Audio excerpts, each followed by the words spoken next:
It has been some time since my next guest has been with us on the show. I'm joined this morning by Ramsey Dennison. I hope we're not having a 6.6 magnitude earthquake there in Southern California. We're just getting stabilized on the... I'm sorry about that. It's just a No little bit of problem. unsteady hand there. It's totally Trying to. okay. Well, how are you, Ramsey? It's good to see you again. I'm good. It's good. It's good to see you too, Jason. How's things So, been? It's been a weird time in well, America, hasn't it? exactly. I mean, city basically destroyed, police basically stood down, criminals running rampant. But other than that, Mrs. Lincoln, I like the play. The last time you and I spoke, you had just completed your film that originally started out actually examining police corruption within Las Vegas. But during the course of making the documentary, the horrendous October 1st massacre occurred, and that sort of took over a little bit. Why don't you tell us about the previous film, and then we can get into this new film that you've just released for people maybe who Yeah, haven't seen you before. yeah. So I started out making a documentary way back in 2014 about the Las Vegas Metropolitan Police Department, which is widely considered to be one of the most corrupt and least accountable police departments in America. Um, and it's just kind of known for cowboy justice, street justice, kind of that Vegas attitude of anything goes, and if videotapes need to disappear, if people need to lie. This has long been the MO of the LVMPD.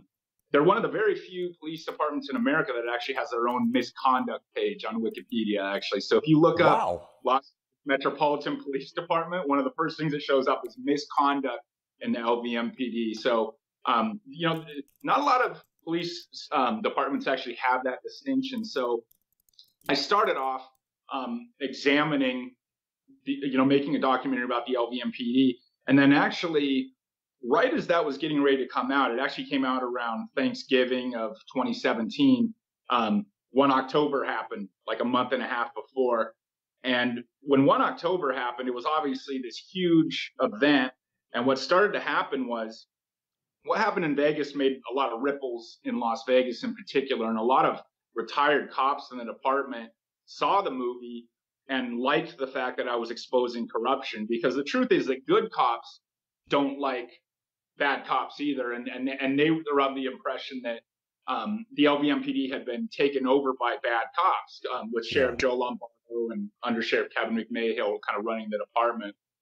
And so what happened was I developed a friendship with about 4 or 5 former police officers in the LVMPD who started giving me information on the down low about what was really going on October 1st, not what Joe Lombardo was getting out in his press conferences and telling people was happened, but what was really happening. Wow. Meaning that there was an accidental discharge in Stephen Paddock's room on that night, that they tried to cover up, meaning that there was an officer, Cordell Hendricks, in the hallway,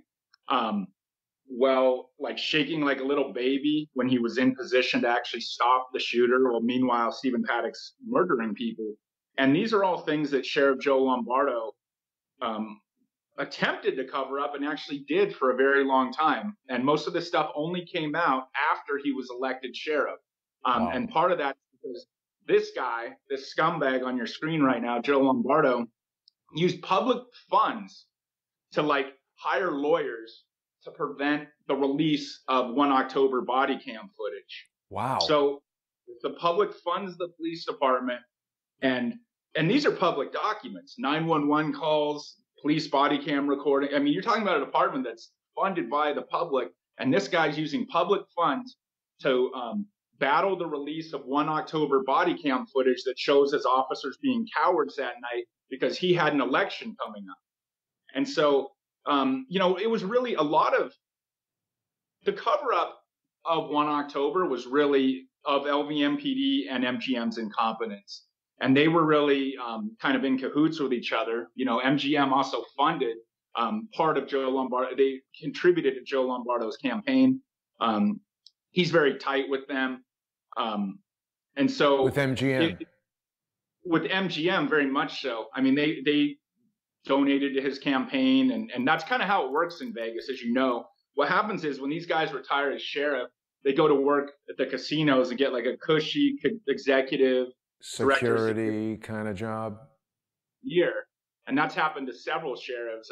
Like Bill Young was one of the sheriffs that came before Lombardo and stuff. So if they play ball with the casinos in Vegas, they have a cushy, easy job where they get to play a lot of golf at the end of it. And so Sheriff Lombardo had an interest in protecting MGM and minimizing their legal liability. And he also had an interest in making sure that these things that showed his cops being cowards didn't come out until after election time.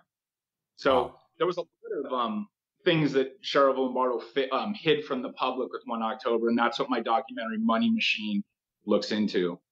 Right. And so Money Machine, is it out now or is it about to come out? Just came out today, July 3rd. Great. We're releasing through Theatrical at Home.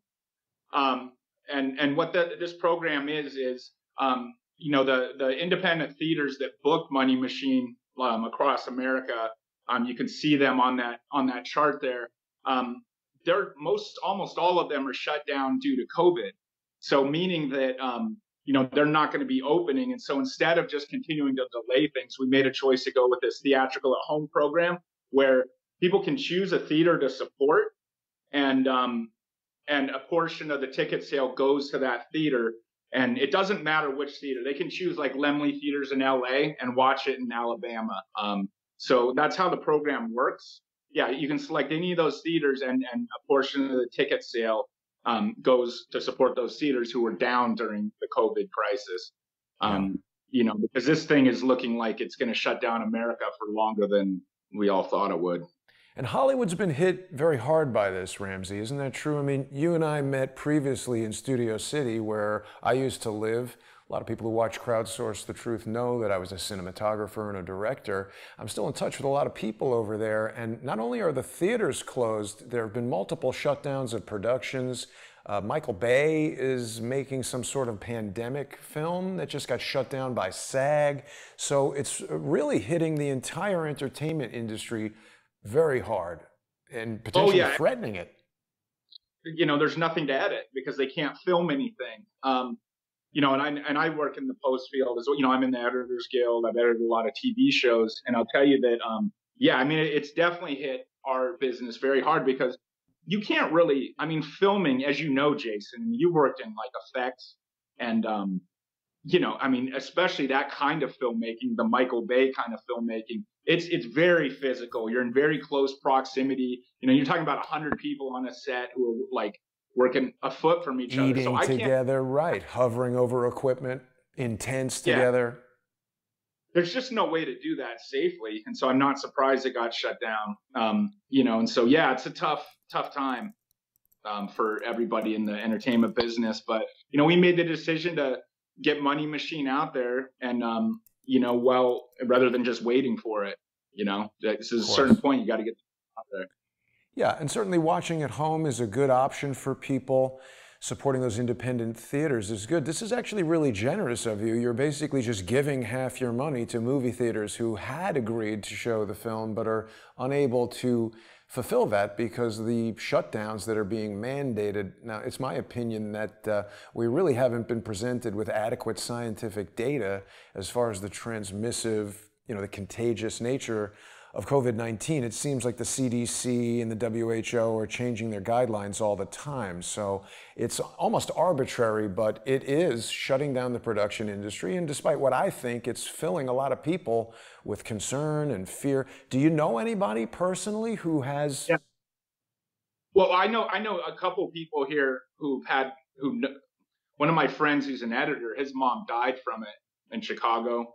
And then I know there was another editor I knew who also died from it. So I've personally known two people, I've personally known one person who's died from it, and then one of my good friends, his mom died from it, and his dad had COVID too, but his dad actually survived it and kicked COVID. So yeah. Wow. Yeah. Well, but just to focus on your film, so what is it that people are going to see when they go to Theatrical at Home and check out Money Machine?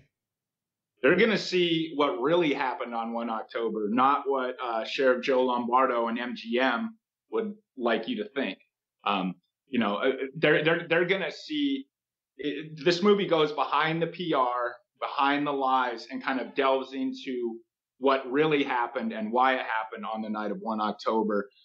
It's very important to understand that, when you're talking about 58 people being killed and hundreds of people being injured from a guy shooting from a casino, that's potentially billions of dollars of lawsuits and liability. And if you can get that down to, every little thing, can mean millions of dollars in the lawsuit. And so, the movie kind of shows how the LVMPD and MGM kind of work together to suppress the truth, and how liable MGM Resorts International really was for what happened on 1 October. Not only just for their terrible security, the film also shows how MGM played a role in driving Stephen Paddock to do this, and it also shows how, the bottom line is this guy was able to get over 20 weapons up to his hotel room and fire on people for over 10 minutes.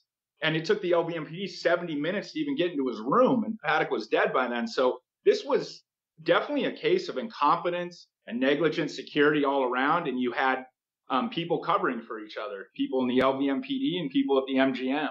And so Money Machine really exposes the cover up and shows what really happened that night, not what the PR flacks at the LVMPD and MGM would like you to believe happened. Right. And I noticed in the trailer here you showed John Fudenberger, the coroner, who I've personally spoken with, and I did not find his testimony to be credible. He, in my opinion, appeared to be at least hiding something, if not directly lying. We've really examined a lot of these autopsies that they've presented, and I know you've been very focused on Stephen Paddock shooting from the hotel, but isn't it correct that some of the evidence in the autopsies are suggestive of shooting from angles other than the 12-degree angle of the hotel room relative to the concert? Well, I'm just going to be honest with you. I don't want to speak on something I don't really know, and so not being a medical, that's not a particular angle that we looked into in the film. And as you know, a lot of the information, they really kept a lot of that information under wraps, so it was hard to get in there and get a sophisticated analysis of the angles and triangle, all that stuff. But it was interesting that the games that Fudenberg played with, failing to release the information. That was the interesting part to me. Was that, as public officials, you're supposed to provide this information to the public. And at every turn, the LVMPD and the coroner and everybody worked against that happening. Right. Well, so let's talk about some of the evidence that you did focus on. It seems like the police converging on the room. You've had a very clear focus on the LVMPD, which is obviously an incredibly important aspect of the October 1st shooting. Even your first film seems to be even more relevant today than it was when you released it. You've been the victim of police brutality. Forgive me, at the risk of being racist, you appear white to me. What was your experience with the police? Okay, so people who saw my first documentary, What Happened in Vegas, know that in August 2013, I was actually in Las Vegas with a friend. This guy was a camera guy. He was somebody I knew through working in television. And we happened to be in a parking lot that night in Vegas. And we were just walking back to our car, and we saw 4 LVMPD officers abusing this suspect that they had in custody. So this guy was being arrested. He was bent over the front of a police car, and they were tugging on his cuffs and telling him, does your mama know she raised an F up? Does she know that, son? And they were, instead of getting the dude in the car and getting him down to jail and getting the situation under control, they were clearly reveling in it and taunting him and laughing and having a hell of a good time and just doing it right out in the open, And and I was looking at my friend, the camera guy, and coincidentally and interestingly, he'd actually been a former SWAT videographer, for the Las Vegas SWAT team, meaning he'd gone on SWAT raids. Right. And so he was really well connected with law enforcement and the LVMPD. And he was just looking at me with his eyes popping out of his head going, this is really wrong what they're doing to this guy. And so I called, I didn't know what else to do. I called 911 and said, hey, you guys got to get a sergeant or a lieutenant down here. Right. Because you got these cops abusing this guy. And so they asked me what clothes I was wearing. And I said, white shirt, khaki pants. And next thing you know, and I assumed that was so that when the sergeant and lieutenant got there, they could talk to me and take my statement. Instead, It appears that information got back to them very quickly. And next the officers on the scene, you mean? Yeah. I had Officer Mark Bellinger walking over to me, one of the 4 dirty officers abusing the suspect. And Officer Mark Bellinger walked up to me and said, what are you doing? And I said, well, I've been watching what you're doing. There's nothing right about it. So I called 911 and told them about it. And he got furious. He goes, you better get the hell out of here or I'm going to have you arrested. And as I was walking away, I said, arrested for what? Next thing you know, I'm on the ground. I got a freaking boot on my head. And I got, 2 LVMPD officers on top of me, screaming at me. I'm on my stomach. I can't breathe, can barely breathe. Wow. And they're saying, where are you from? I go, California. They go, why don't you stay there?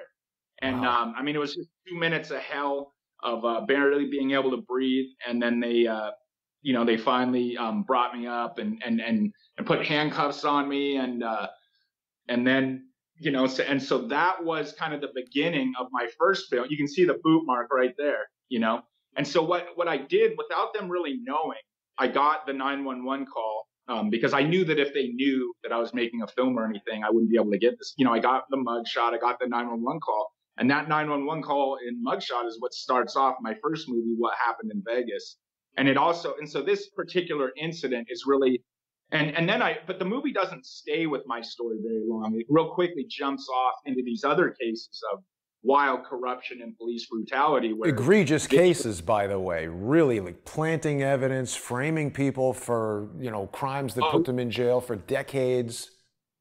Oh yeah, and not only that, but like video cameras just never seem to work when the LVMPD's around, and even in my case, when we tried to pull the video, because this happened in a parking lot. You know how many cameras there are in Vegas, and they said, oh, the cameras weren't running that night. It was a Sunday night. We don't always have those cameras on. There's no footage. Utter BS. More lies from liars. And as I, started looking into the LVMPD, I came to understand that, the problem isn't that most of the officers in the department are bad. The problem is the ones who are get away with it because the administration is corrupt and dirty. You're talking about a department where the second in command, Sheriff Kevin McMahill, early in his career, he was part of a squad that found a woman with drugs on her.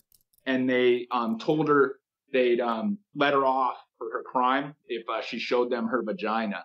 And so there was an officer who reported this, and Kevin McMahill left the LVMPD, but then he came back and rose straight to the top, there he is. I always call him, I probably shouldn't say that. We'll keep this PG. You can say whatever you want. People are asking if it's possible for you to set the phone down. It's shaking quite a lot. Yeah, I'll try. Sorry. Yeah. So you go into some detail of the really egregious misconduct of the LVMPD, and it was interesting to me that you established that they just have no qualms about staging crime scenes, planting evidence, etc. Now, you're saying that their body cameras frequently don't work, and I agree with that, but they did release some of the body camera footage from October 1st. And John Cullen has pointed out to us that multiple police body cameras show the hotel window not broken, even after Stephen Paddock is done with the alleged shooting. Do you delve into that at all? How do we deal with that sort of police evidence? It's important to note that they only released the body cam footage after putting up a tremendous fight, meaning that, again, what I talked about earlier, public funds, they hired lawyers. The LVMPD hired lawyers to prevent the release of the body cam footage. And this was all because Joe Lombardo had an election in June. And so what all that legal stalling did was it prevented the footage of showing his Officer Cordell Hendricks being a coward, and prevented that from coming out like this footage until after the election. So you know, and they knew that that legal stalling would you know take the public's eyes off the fact that the LVMPD wasn't as heroic as they portrayed themselves that night. That the LVMPD took 70 minutes to get into Paddock's room, and when they went in his room, they had a freaking accidental discharge. You're talking about a police department that is so inept that they can't enter a guy's room without a freaking officer's gun going off. And when you really look at a lot of that LVMPD body cam footage, you see how brutal they are. You see how awful they talk to the public, and you really see what a spoiled, entitled police department they. None of these things look good for Joe Lombardo, and so he was, you know, he did what he did, and he lied, you know, came up with some BS about this or that or whatever, but it was really all about him, and you know, making sure this damning stuff didn't come out until he had the election in the bag, you know? Right. But wouldn't the cowardice of a police officer be kind of nothing compared to the revelation that there may have been helicopters in the air and that shots are fired from multiple angles and the window wasn't even broken? It seems kind of like a distraction or a limited hangout to take us away from the evidence in the body cameras that indicate multiple, you know, aircraft in the sky, shots coming from all over. Parkland shooting, or that shooting in Texas where the officer was shown to be a coward, he got fired and there was a PR nightmare. Remember that whole situation? So that had happened, and I think Lombardo was worried. Do you remember that whole PR fiasco? So I would suggest that the coward officer, while people were being murdered, and the fact that fewer people would have gotten murdered if the LVMPD could have got to Paddock quicker, I actually don't think that was I think it was a big deal. It wasn't that other shooting. So I think he had his eye on that, in my opinion. Right. But I mean, of course, showing that the window wasn't broken prior to the police entering the room would seem even more damning because, I mean, again, it's we saw that crime scene photo had a blue hose in there and all kinds of weird stuff. Like, you know. He had problems. Stephen Paddock, when I talked to we interview his brother, Eric Paddock, in the movie, and that was something that Steve was rather fussy about. You know, as a high roller, he made certain demands, and one of them was, you know, that the room, you know, not have, you know, that the air was clean and things like that. So, I mean, that's what I was told by his brother, Eric, directly. But isn't it true that his brother's been planting a lot of seemingly false nonsense since the moment he became a witness in this whole thing? He's appeared with Mike Turber. Mike Turber made concerted efforts to try to control my access to, what's his name? The brother, Paddock? Eric Paddock, right. Mike Turber wanted to give me sound bites of what Eric Paddock had said, refused to allow me to interview him and ask direct questions. There's a lot of strange things surrounding Eric Paddock. I mean, even just his general demeanor is quite odd. You can see it just in the clips in the trailer for your film. He's sort of all over the place. What was your general impression of Eric Paddock? I mean, I'll say this about Eric Paddock. You know, when, you know, one of the reasons he came to Vegas after the shooting was to make sure that the, you know, that all the stuff was given, like that Stephen's house and all that stuff. He didn't try to get any money from that. He gave it directly to the victims fund. So, and like they found a ticket, a cash out ticket at the casino. Whoop, Ramsey. Whoop, you back. Sorry, are you there? Yeah, no problem. I guess you got a call or something. They found a ticket for over $30,000 in Paddock's room. You know, Eric didn't try to get that money. He gave everything. He took all that to, he gave it to the victims fund. So, I mean, you know, is Eric eccentric? Yes. But, I mean, you know, it's kind of what you'd expect from a guy whose brother kills 58 people and does something crazy like this, you know? But again, I don't like to jump to the foregone conclusion that Stephen Paddock did all of this when there's so much evidence suggesting that there were other shooters.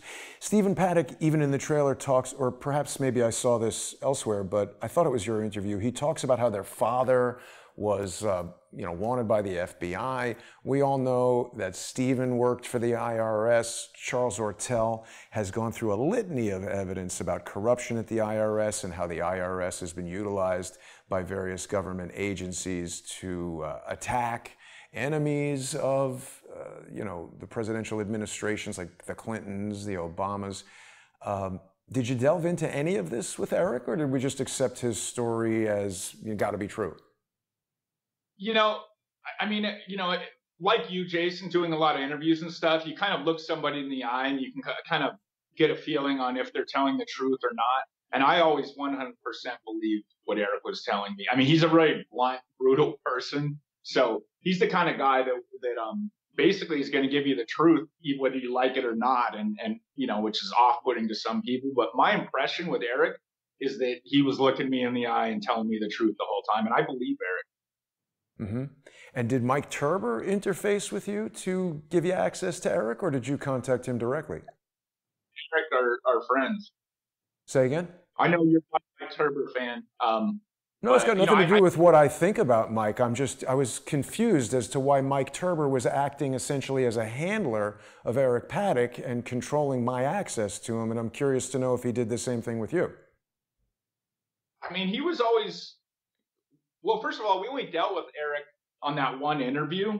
Well, the truth is that Mike Turber and Eric had a bond. I mean, they're friends. And they talk regularly. And the truth is that Eric has had a lot of media requests and stuff. And he frankly doesn't really Eric just doesn't like a lot of people. He doesn't like having a lot of people around. So he really is the kind of guy that doesn't want, he's not one of those guys that's looking for notoriety or necessarily anything. So I think Mike became like his friend, his like kind of go-between, because he didn't like a lot of the people who were reaching out to him and stuff. And so it was kind of like an opportunity for him. But basically, those two are friends. It's what I came to understand. Uh-huh. Yeah, it's interesting. Mike Turber was associated with some sort of private intelligence firm. He made some concerted efforts to try to disrupt me and this channel and John Cullen. Have you seen this evidence that John Cullen has presented of helicopters and possible involvement of Saudi royals, the Saudi Arabian National Guard, these Boeing AH-6I helicopters, and just these undeniable hovering lights in the sky that don't appear on any aircraft radar? Well, one thing I'll say is that, I saw there was surveillance footage from before the concert till early morning after, and from 6 different camera angles. And after seeing that footage, I just didn't see any of that. I'm talking about raw, uncut foot, so, that's all I can say. I know there's a lot of people, there's a lot of theories and stuff, but, I try to just go on the evidence. And, we also hired a forensic audio, and we talked to a forensic audio analyst, a guy who has a doctorate and, goes into courtrooms and analyzes sounds and gunfire. And he listened to, he concluded that it was coming from one shot. From the audio on the body cams, audio on people's phones, etc. So he analyzed the audio extensively and concluded that it was one camera. So I understand there's a lot of theories, but I'm going to be frank with you. I haven't really seen anything that's a slam dunk on the multiple shooter thing. I at first I thought that possibility existed, but a lot of the, I'm just be honest with you, a lot of these people out there with these theories, you don't see it and just go, oh, that's it. That's undeniable. I haven't seen anything like that. It's interesting that I'm getting voice messages right now as we talk about Mike Turber. Did you see this Carnegie Mellon study that used a really advanced audio technique where they found that there was evidence of multiple shooters? This was interesting and noteworthy in that it was, look at all these directions that the bullets are coming from, but this was funded by, I should say that the computer science department at Carnegie Mellon, where this research took place, is funded by Bill Gates. And of course, we know that Bill Gates is 45% owner of the Four Seasons Hotel within the Mandalay Bay, his business partner on that being the Saudi royal Al Walid bin Talal. And now there's been a lot of scrutiny of Bill Gates with regard to this COVID-19 pandemic. He's made a lot of amazing predictions that are almost suggestive of foreknowledge of it. He's investing in a multitude of companies that are making vaccines, studying vaccines. And it's just curious to see when these business partners who seem aligned against President Trump, and there's just so much evidence pointing to possibilities other than Stephen Paddock as the lone shooter, setting aside the fact that this concept of a lone shooter for such a complicated incident like this is just so frequently repeated, it becomes almost difficult to believe on its face. Now, was there any evidence that you found in creating this documentary that all of those 20 plus guns were utilized? Why would someone have so many guns to shoot up a concert? Let me answer for you. So when you fire, like with bump stock, like Paddock was doing, the weapons generate a tremendous amount of heat. Okay, so they get physically hot. I mean, I fired both those guns. It's a very physical act. I mean, they kick your shoulder a lot, and so when you start putting a lot of, so think about it. If you're gonna kill yourself, if you're gonna have one last hurrah, and you're no longer going to be on the planet, why not, instead of like changing out barrels, which takes time, why not fire 100 weapons, until it's too hot to fire, grab another, fire another 100, toss that one aside, fire another 100, toss that. So to answer your question, you're right. Like not all the guns were used, but again, it's the answer is that instead of changing out the barrels, he just simply picked up another gun and did it. And he fired just over 1,000 shots. I think it was somewhere in the neighborhood of 1,100. So, I mean, that's. But instead of speculating, I'm saying, is there evidence that those guns were actually used? I mean, it's obvious. I'm not really a gun expert, but it's obvious that they would heat up, and having multiple guns makes sense. But I would think, 5, 10, I mean, 27 seems so excessive. It's, again, suggestive that there might have been another reason for them being there. The other thing I want to point out that does touch on my extensive expertise in photography, visual effects, and digital imaging is this panoramic photo that was presented quite early to the public. I don't know if you've ever gotten involved in panoramic photography or virtual reality, but this is multiple images stitched together.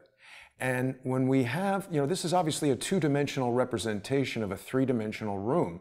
This couch or bathtub looking thing is obviously much closer to us than this ashtray or whatever this is, yet the lines in the carpet are perfectly straight, even in places where they cross over multiple photographs. And I can tell you, this is extremely difficult to achieve, virtually impossible with a handheld camera. So this is very suggestive that at least some sort of specialized panoramic photo head was used. And I would even go as far as saying that to my eye, this looks like a photogrammetric model that's been reassembled from multiple photographs of the room, and that could be done with great accuracy if you took, let's say, a couple dozen photos with an iPhone from lots of different angles.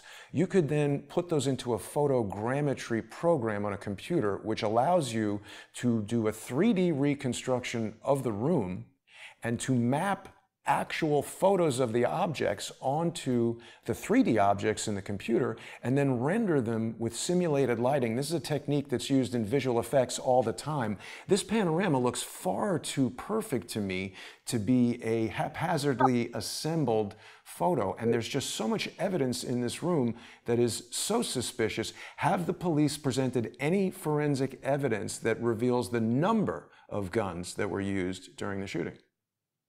Yes, I mean, if you look at the report, the 1 October report that they issued, Yeah. They list the weapons and they list the amount of rounds fired from each weapon. Now, however, what you said about yes, but can we actually see the ballistics and prove that those guns came from that weapon? You're right. That's the suspicious element. But yes, in the report, they do list the exact number of weapons, Smith and Wesson, et cetera, or whatever it is. And it all goes down. It says, rounds fired 100, rounds fired 86, so that stuff is in the report. But I do agree with you that, you kind of need to see the slam dunk ballistic evidence on that, right? Yeah. And certainly a proper police investigation would have married up each bullet that killed a victim to a particular gun in the room and provided us with prima facie evidence that those bullets came at least from guns inside the room, let alone fired by Stephen Paddock. And if you had a police department that wasn't wildly inept and wildly corrupt, that's probably what you would have gotten. But you have the LVMPD, one of the dirtiest and most incompetent police departments in America. So, we didn't get that. And did we ever find out anything more? I know there were 2 females who were checked into the room with Stephen Paddock, and there were a number of clothing items and, like makeup and products that seemed that they would be associated with at least someone who identifies as female. I don't know if Stephen Paddock falls into that category. Do we know who those women were that were in the room with him? I know there's been allegations that it was, a call girl. And there's also been allegations that, Mary Lou Gamley. And of course, there was the receipt. Remember the receipt? The room order. The rumor found with the parking. But again, some of these questions are hard to answer because the police department won't talk about them. And they're the ones with the insider. They control the information and they control what we see and don't see. So you and I have seen a lot of that stuff, but I mean, who knows what documents they're sitting on that we haven't seen that could provide insight onto that. I mean, we just know that they've certainly cleared Mary Lou Gamley in this investigation and her involvement. That's just so bizarre that they would do that. Yeah, well, I mean, again, we want to remind people that they can see the film starting today on theatricalathome.com. You're going to want to click on the Money Machine tab there, and it costs $8. People are live streaming the film, or they own the film for $8? How does that work, Ramsey? They have like 48 hours to stream it.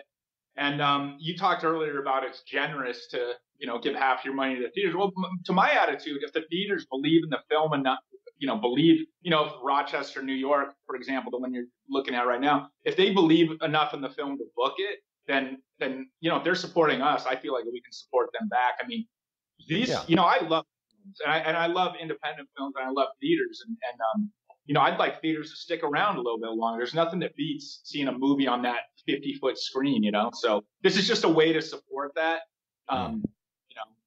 And maybe some of it's just sentimental. I just love movies, and I mean, who wants to see you and I and the people that we work with share that feeling, or we wouldn't have gone into the business. What's your sentiment, and what are you hearing from your colleagues and friends with regard to the future of theatrical release, particularly for independent films like the ones that you make? I mean, not a lot good, And I mean, I do think this COVID thing could flat out wipe it all off the map. I mean, you've even seen stories about AMC possibly going under. I think they recovered, but none of it's good. I mean, you take independent cinemas are usually not. These are not cash cows, and you take away like their revenue for like months and months and months, and a lot of them are going to go under. It's sad. And I think also you saw recently, like I think Netflix bought. Ramsey? Oh, I think he's getting another call. There you go. Netflix bought. Oh, sorry, what? I killed the call. I'm back with you. No problem. So yeah, there was a recent article about like Netflix bought. Was it the Man's Chinese Theater? I could be mistaken. Oh my God, I didn't see that. Netflix, but that's a company that is all about streaming, right? So right. So then are they really going to do anything with that theater, or is it, is it just kind of, yeah. Well, I mean, the thing is, what people might not know who aren't familiar with, wow, I hadn't heard about this at all. So Netflix is poised to buy the historic, it says, according to Hollywood trade publication Deadline.com, Netflix is in talks with Grauman's Egyptian Theater, the less famous cousin to Grauman's Chinese theater.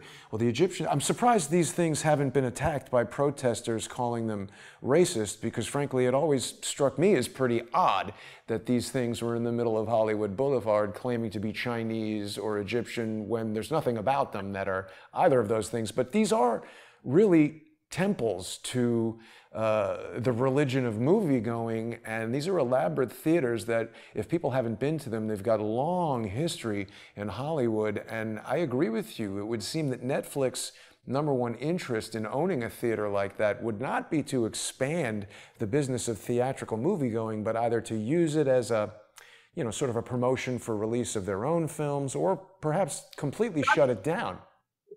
Screening movies in the theater. What I'm saying is you hate to see a scenario where the streamers who have all the money nowadays are buying the theaters to basically shut them down, you know. And I'm not saying that's happening, but I mean, listen, as long as there's movies that can be seen on those 40-foot, 50-foot screens, I'm all in. I love it. I love theaters. To me, there's nothing in the world better than seeing a movie on a 40-foot screen. You know, I remember the first movie I ever saw in a theater was E.T. as a kid. I'll never forget it. Yeah. No, I know what you're talking about, and I've had those experiences myself. I left Back to the Future, and I was so excited. I was like building Lego sets in my basement and making little kind of, you know, movies with puppets and stuff. But we are at a moment where it does seem, even coronavirus aside, I frankly have been quite surprised that movie theaters have been able to stay open. I mean, when we take a city like New York, a multiplex movie theater, which has essentially become the business model that's required for a movie theater to stay in business, they occupy so much space. If it were utilized for retail or residential, it would seem that that space could deliver a lot more money just because so many people are sitting at home. I mean, for $150, you can get a 50-inch television and you can access all this stuff through streaming. The additional problem that I see for Hollywood is that even if they opened everything in the country up tomorrow, we've got this huge gap in production. We've got this backlog of films that need to be released. So this sort of hiccup that's coming that's going to punch the industry again. I think you're well positioned to weather this storm because independent filmmakers, which most of my career was as well, we're just leaner, meaner, less affected by these kind of cuts. But what's the direct impact been so far? Obviously, you had these theaters lined up. We'll know maybe next week how the film will do. It could actually help. Maybe more people are at home wanting to watch something. Yeah, I mean, you never know, but it's like, but as you know, Jason, what is happening with the major Hollywood releases is they keep pushing those off. They're delaying those, and it makes perfect sense why they're delaying it. You know, when you're talking about $200 million studio movies, they want to collect money on all of the windows, right? The theatrical window, the video on demand window, the television. And so, you know, if they put the movies in theaters right now with the COVID regulations, that the theaters would only be like a quarter full. If and that. they wouldn't, you know, so you're talking about a lot of money they'd lose. So they keep pushing those off. And so, I mean, who knows? Maybe that makes more room for, you know, an independent film like Money Machine. You know, it's hard to say, you know, weird time we live. I can't believe this whole damn year has been so weird, starting with Tiger King, and it's just gotten weird from there. You know, like Absolutely. And that's definitely in your world there, Tiger King and editing reality shows and stuff. I've done a lot of work in that area as well. You know, when I was doing independent films in Hollywood, it was a little bit unique in that I was involved in stereoscopic films, and you know, a number of projects that either I worked on or friends of mine worked on were directly attacked by these major studios not wanting these 3D films to get into theaters for the precise reason that you've described. They were taking screen space away from big films like Star Wars and whatever else they were trying to release, and they also don't really want somebody like you or somebody like me to gain traction. I mean, you're a very creative guy. Your films are really engaging. I do hope that people will go to theatricalathome.com and watch Money Machine. But isn't it correct to say, Ramsey, that some of these big studios, if you haven't been anointed by them, they take some pretty active efforts to prevent films like this from getting out to the public? Yeah, I mean, and if you think about it, it makes sense because, you know, if you're a theater, you know, and like these studios, like a lot of independent films are one-offs, right? It's a one-time proposition. Even if you have a great independent film, it's like booked in that theater but think of the studios. It's the same people, you know, they're coming to that theater with 50 different films a year. Okay. So that's who the theaters have to keep happy. Right. And so because of all that money and power and the fact that they're bringing product regularly to those places, they're always going to have the upper hand, you know? And by the way, I just want to get back to the film here for a second, I believe that money and power and what Money Machine examines is also why, 1 October, the deadliest mass shooting in U.S. history, became one of the most quickly forgotten. Because there's a lot of things people don't know about Vegas. Like, for example, the What Happened in Vegas Stays in Vegas campaign? The fame. Okay. A lot of people don't know that, when you get those annoying resort fees, when you check into a hotel in Vegas, it says like $30 resort fee. For Wi-Fi and all this. Yeah. That money goes to something called the Las Vegas Convention and Visitors Authority. Okay. And they're the ones who created What Happens in Vegas Stays in Vegas. And they spend, so this entity has a budget of around $400 million a year in most years, right? And they spend from resort fees, and they spend a lot of that money, over $100 million a year, advertising. So when you have $100 million bucks a year to throw around advertising What Happens in Vegas Stays in Vegas, you have a lot of power with the media. And so I believe that that's one of the reasons why 1 October, the deadliest mass shooting in American history, became one of the most quickly forgotten, because Vegas wanted that to happen. And, you see it like, we went to Vegas not too long ago to film some stuff while COVID was going on, to film the empty streets and stuff. And there's all this like hokey, like crap, like, we can't wait to have you back, and all this, like, all these like trite little signs on the casino banners and stuff. Looks like another phone call coming in. Just give Ramsey a second. There we go. The banners. Yeah. And of course, what's underneath all that is, we can't wait to have you back so you can lose all your money in Vegas. But so there is a tremendous money machine, tremendous money and power in Vegas. Far more, and that's not news to everybody, but they'd probably be surprised how much money funds those campaigns, and how everything really does come down to the money in Vegas. Yeah, for sure.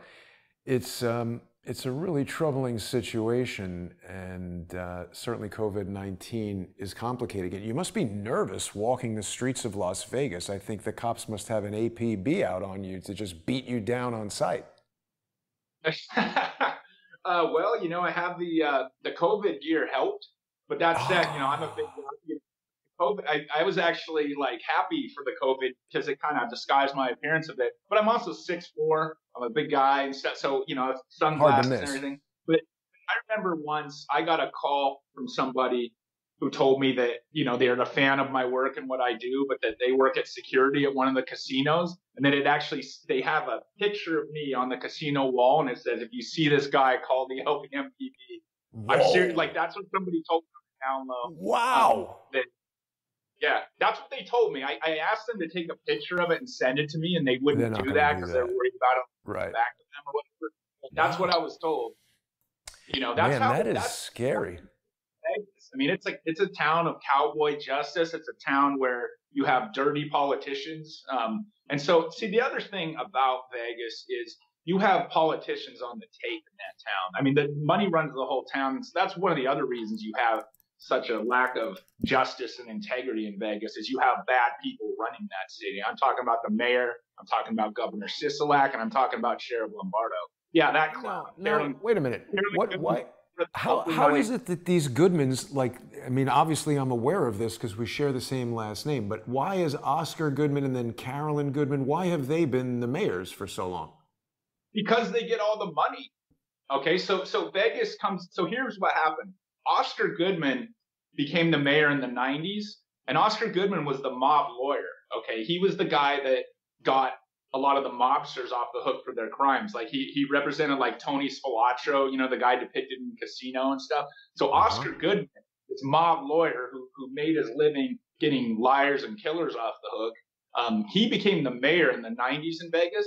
And then what happened was he reached his maximum term limits. I forget, I think it was around 12 years or whatever.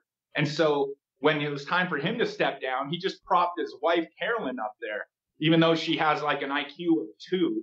So he's still running it, basically. Huh? He's still running it, basically. Right. But so here's the thing. It's all about cash. So, like, for example, in the sheriff's Lombardo, when he was elected, he raised over $1 million. The second closest candidate for sheriff against Lombardo raised around $70,000 and got no money from the casinos. So that's what you have in It's like money buys everything. And so with somebody like Carolyn Goodman, it doesn't matter that she's a clown. It doesn't matter that she has an IQ of 2. Because what she also has is the backing of all the casinos and all those ads and all that stuff.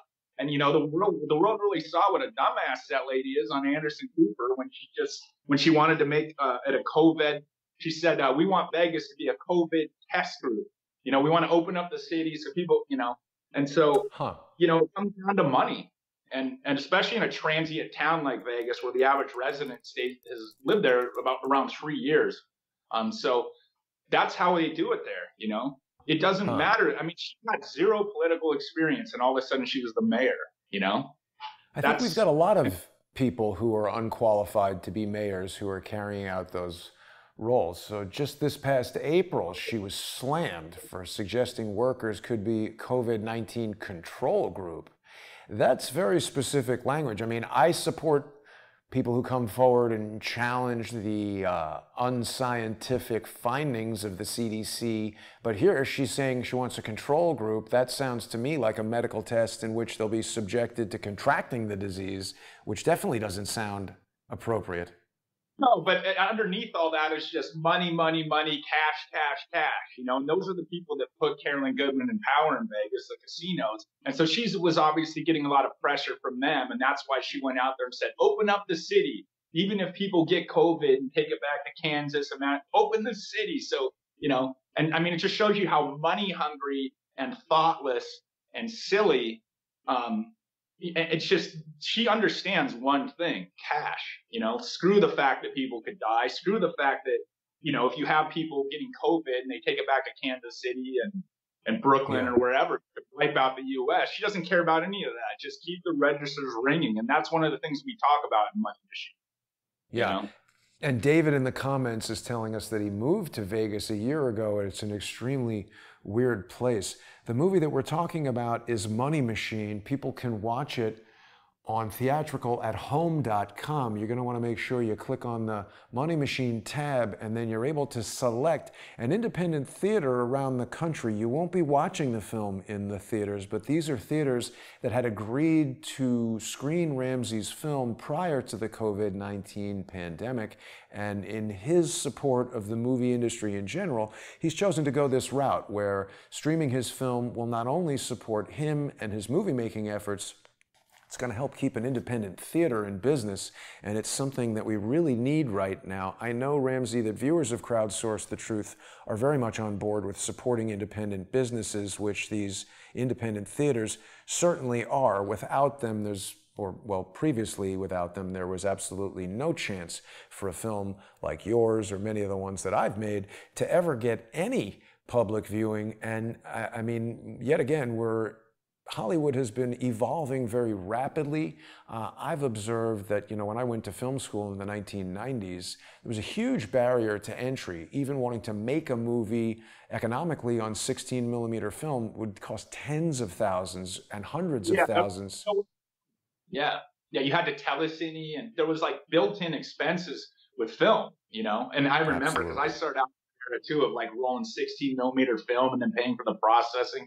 I mean, before you blinked, you were up around, even on a short film, you could throw 10 grand away on a 5-minute short real fast, Yeah, and you could also get it back from the lab, and half of it is fogged because you had some AC with no experience because you couldn't afford to hire a proper crew.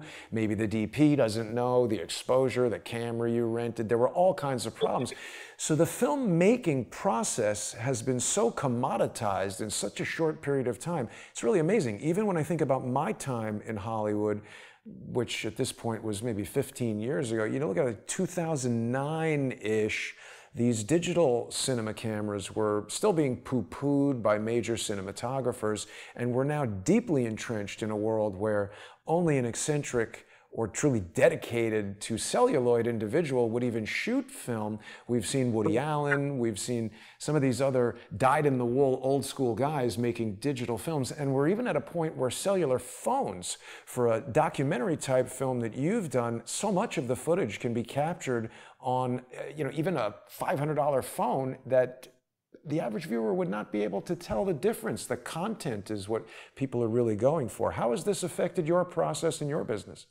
Well, I think, I mean, everything you said is exactly right. Like what's happened is it's the cameras have gotten so great, and you can basically film with a digital camera, and it looks almost as good as film, you know. And so it really kind of has democratized the process, meaning that you can actually make a film inexpensively now, where that was pretty much impossible 20 years ago. You're so right. Like in the 90s, and like if you had to somehow get your hands on big money to make a film, but now a lot. But that also means that more people are making films, Right. you know. But that one right there, the Black Magic. I mean, that camera's amazing. You could shoot You're a right. film on that looks as good as you know, anything a top end cinematographer would do, you know. And In so, many but regards, yeah. that also means that a lot more people are making films, meaning there's 4, 5, 6, 7 times the amount of content out there. You know, if you talk to a lot of these film festivals, they'll tell you that like in the mid 90s, there was maybe like 1,000 films submitted to a festival. Now a lot of these places are getting 15 to 20,000 films a year. So the competition's brutal. But then the other thing that's happened is that movies in general have become a lot less, they've been devalued, right? Because if there's oversaturation, then each Right. individual film doesn't have as much value, you know. And movies have become this thing that people just watch on Netflix and whatever. They don't have the kind of Much sanctity more that they. disposable, right? Yeah, I remember like a movie like Boogie Nights. I love that movie. I mean, I went and saw it in a theater on a big screen, and then bought the collector's edition DVD for like $24.99. Like that was a precious thing. Like you have your Boogie Nights DVD, and there was enough films there in those years where you could actually kind of collect them, and they had enough, like in the marketplace. They wouldn't get overrun or over. What I'm saying is independent films were more precious in the 90s than they are today. Today, there's a real kind of attitude of watch a movie, next one, watch a movie, next one, you know? Right. Well, this is an interesting film for you to imagine. I mean, we're straying a little bit away from our Vegas topic, but this is relevant because it affects the business, it affects how your film is made. And the film Boogie Nights, it came out in like 1996 or 7, right around the time that I'm talking about, when digital technology first entered the scene. And one of the main subjects of this film, a lot of viewers might not like that it was focused on the adult film industry, but it was about the transition of the adult film industry from filmmaking to video. And that's ironically exactly what we're talking about here. I think this was directed, was it Paul Thomas Anderson? Who directed this? I think he was 27 when he made that film or something like that, 26, Right. which is pretty much a masterpiece, I think, but unbelievable. But Great it film. dealt with how changing technology affected the content of the films. And everything that we're talking about affects what people see. So in order for a Hollywood studio or Discovery Channel or whatever is a big outlet for making large documentary films to compete with somebody like you know, people look at a Blackmagic 6K camera and see a $2,000 price tag. That is a lot of money. But when you consider that you'd own that camera for less than it would cost to purchase and process just a few rolls of film and rent the camera, it's totally shifted the dynamics. So that happened about 10, 20 years ago. And what's happening now is that digitization of exhibition is happening. And because televisions have become so cheap and so high quality, and streaming, there's so much bandwidth, it almost seems that movie theaters have become redundant and a difficult business to make work. And now that everybody is so afraid of this virus, it's unclear if anyone will ever go back there. You're right, Jason, and it's sad, but you know, you hate to anybody who remembers that the magic of watching an amazing movie on a 40-foot screen, you know, like hates to say that movie theaters could be obsolete, but yeah, you're not wrong. And I mean, I think every year, I don't know what the revenues are, but every year it just goes down and down and down. And you wonder, is it going to be like Blockbuster Video, where there are no video stores anymore? I mean, you know, like you said, like I'm sure you got into filmmaking because you actually love films, you know, Right. and so I think that's a common story. So, you know, but I also think we're probably the minority. Like I think a lot of people don't particularly care, you know, it's just fine to watch it on their computer at home, and that's valid too. But you hate to say it, but you're probably right, sadly. You know? Well, but I have to don't know congratulate you for pressing on and producing Money Machine. People can watch it in their homes on theatricalathome.com. This is today is the theatrical release of this film. So nobody's seen this yet. People can go watch it right after this interview. It's $8, and half of your ticket price is going to support an independent business in the city of your choice. Ramsey's selected a number of different theaters around the country, and perhaps you know one of these theaters and want to support them with your ticket purchase. I think it's important that we support independent filmmakers like Ramsey Dennison, who's been doing a lot to reveal the corruption of the Las Vegas MPD, and also to reveal more evidence about what transpired on October 1 in 2017, right? It's hard to believe it was that long ago. Right. Yeah, we're coming up on the 3-year anniversary, but it was interesting how this went from the biggest story of that year to just crickets, right? I mean, did you notice that, Jason? I mean, it's I did. We stayed on it, and I mean, until coronavirus hit, we were doing a weekly show with John Cullen. He was bringing forward more evidence every week. I think there's still a lot that we don't know about this movie. I think all the points that you raise are valid with regard to the Las Vegas MPD covering up exactly what happened in that hotel room with Stephen Paddock, and I hope that we'll learn some more about that as time goes on. We're just about out of time, Ramsey. Was there anything else you wanted to tell people before we wrap it up? No, I just want to say thank you, Jason. It's been a bit, and it's good seeing you again, and thanks for having me on. And one of the things that was good about making, like being around, investing in 1 October was meeting people, coming into contact with people like you that I otherwise wouldn't have. So thank you for having me on, and I appreciate it. And thanks for joining us, Ramsey. Feelings are mutual, and I really appreciate the work that you're doing and you agreeing to come on the show. I want to remind people that they can support this channel by going to subscribestar.com/crowdsourcethetruth or patreon.com/crowdsourcethetruth. You're supporting independent news by doing that. You're also going to get access to a huge library of sponsor-exclusive shows. And in 1 hour, we've got another one coming with David Hawkins, Discovery CSI. I think people's minds are going to be blown. David Hawkins has drawn a connection between the FBI, the Weather Underground, and Black Lives Matter. You're going to want to tune in for that. I'll see everybody later. Thanks for watching. And Ramsey, thanks for joining us. Thank you, Jason. Appreciate it.